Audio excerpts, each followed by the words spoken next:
Ladies and gentlemen, hello. This is Debo over at Land Say Go, and today I'm joined by Matt. Hello. And we are going to be talking spoilers from day 12 over through the weekend. Matt, why don't you go ahead and start us off? First one today is God Eternal Kefnet, a flyer with a pretty crazy ability on him. For just 4 mana, you can get this ability to reveal an instant or sorcery and copy it. That means you're not spending the card, and it costs 2 less to cast. There are so many decks that can just go off with that kind of ability. No, I agree with you. On top of that, since it has the God Eternal Protection Clause tacked on there as well, if it's killed or exiled, it goes to the top 3 of your library. It is a really powerful card. This card is amazing. About guaranteed to see play, I'd say. Agreed. We also have Finale of Promise, X red for a sorcery. It's our red mythic. And it says you may cast up to 1 target instant card and or up to 1 target sorcery card from your graveyard, each with converted mana cost X or less without paying their mana costs. If a card was cast this way from your graveyard, you exile it instead.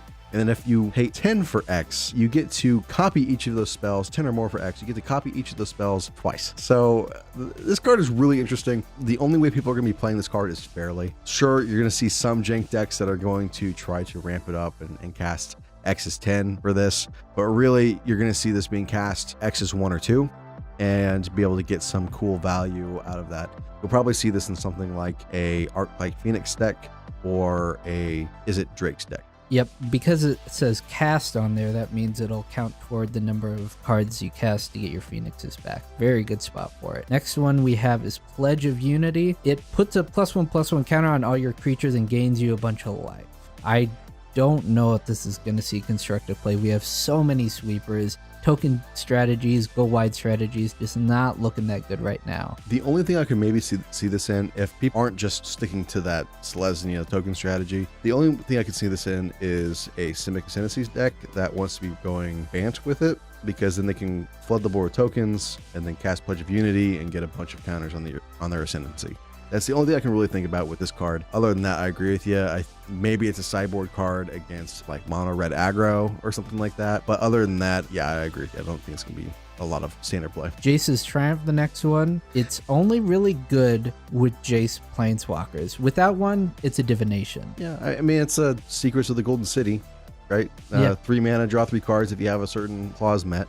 But it's all right. I think if that 4 mana Jace, the 1 blue for mill strategy, sees play, this might be in that deck, but that's about it.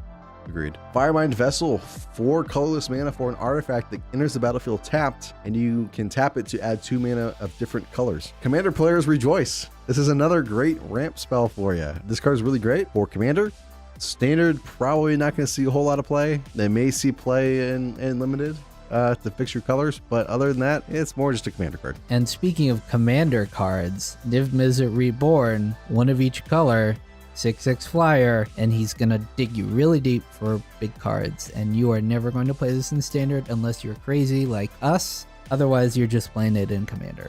Agreed. The ceiling for this is 10 cards that you get to draw. 4 of it's probably going to be 2 or 3 cards. Yeah. We also have a bond cycle, which is really interesting. We have Bond of Discipline, 4 and a white for a sorcery. Tap all creatures your opponents control. Creatures you control gain lifelink until end of turn. This is going to probably see more limited play than anything. Jeremy was really hyped about this card. He's probably going to play it in some sort of an aggro list, maybe as a sideboard card to be able to tap down your opponent's blockers or other aggro creatures to be able to get in for lethal damage. It is important to note that this gives your creatures lifelink. So even if you were to draw it kind of early in the game and you're able to cast it on curve and you're not going to end up killing your opponent with it, it can still gain you a bunch of life to keep you in the game. Next one, Bond of Flourishing. Look at the top 3 cards of your library, and instead of a creature or land like Adventurous Impulse, this gives you any permanent. It is not going to see a whole lot of play, I don't think, but it does have certain decks that it's going to be very useful in. Contingent's Plan, 1 in a blue, the only common we're going to be covering today. Proliferate,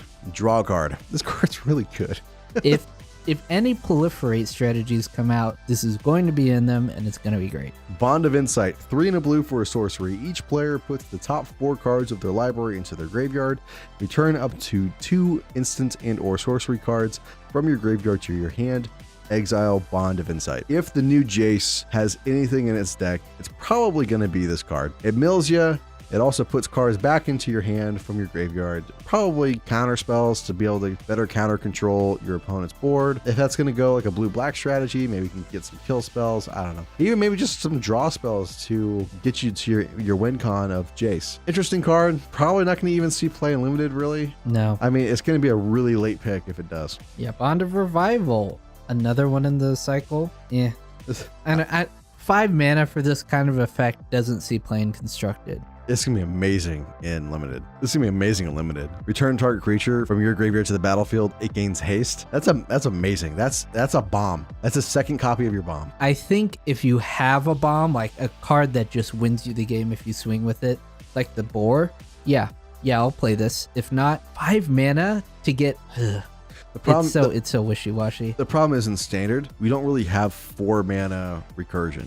Right? We have 3 mana, but they're very situational. We have 2 mana, but they're very situational. The only real 4 mana recursion we have is against a Johnny, which is very situational. So really at 5 is when we start getting that whole clause of not being situational. You can bring back any creature from your graveyard, and this gives it haste. So I don't know. I could see this in some strategies in standard, but again, it's very specific. Bond of Passion, the last one in the cycle. It's a steal. It's a treachery effect, and it does 2 damage to any target. And for some reason, that 2 damage to any target is somehow worth 3 mana. I don't know where this card came from, but I don't think anyone's going to play it. So when you say it's a steal, you mean it's a steal creature for one turn. The card is not a steal by any stretch of the meaning. Oh no, this card is probably not even going to see play in limited. Like, this card is bad. Yeah. I agree with you. The extra 2 damage, the extra shock, should have just been like 1 more mana. Like, I don't understand why this is 6 mana and not 4, if anything. Really, it should be 3, but it's 4. Instead, it's 6. But you know what's really good at 6 mana? Ugin, the Unspeakable. This card is so good. Oh my god. So this guy is a shoo-in for artifact decks. Yeah. Basically, it's a semblance anvil on a planeswalker. Colorless spells you cast cost 2 less to cast. And then it has +1, exile the top card of your library face down. You may look at it, and then you create a 2/2 colorless spirit creature token, which, important to note, is a spirit. We do have some spirit synergies in standard at the moment. And then when the token leaves the battlefield, put the exiled card into your hand. So not only does it protect itself with its plus ability, it also is card advantage when those creatures die. Yeah. Or just leaves the battlefield in general. So that's amazing. It's very important. And then it has a -3, destroy target permanent that is 1 or more colors. So it can't blow up artifacts or devoid spells in like modern or something like that, but it can blow up pretty much anything else in standard. Next one, Gideon Blackblade. I am a little excited and a little scared for this card. It is a 4/4 indestructible for 3, which is really good. Yeah. And then he gets to plus and eventually exile something. I like him, and I'm probably going to want to play him, but I'm worried how powerful is he too powerful? This guy's going to be definitely like a $50 card, a $40 to $50 card. Like, wow. He's going to see a ton of play. The only thing that would make this not see play is if Obnixilus's Menace or whatever his 3 mana target creature gets -5/-5 spell is, sees play, because that will kill this on your turn. Other than that, pretty much any other kill spell would have already gotten it because it exiles a planeswalker as well, or it won't do anything because it's damage-based removal, or it's a destroy removal spell. And if it's on your turn, he's going to have indestructible, so you won't be able to destroy it. Mm-hmm. Cards are good. Next one is Ratchet Bomb on the Land. Love this card. Love this card so much. It's Explosion Zone.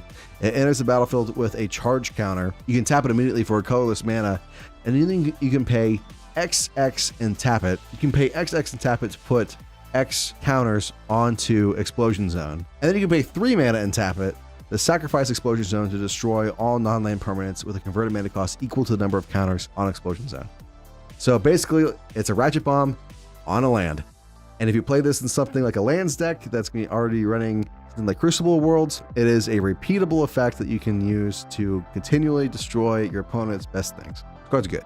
And the last one is Planar Celebration. Choose 4. You can choose the same mode more than once. Create a 2/2 citizen token that is all colors. Return permanent from your graveyard to your hand.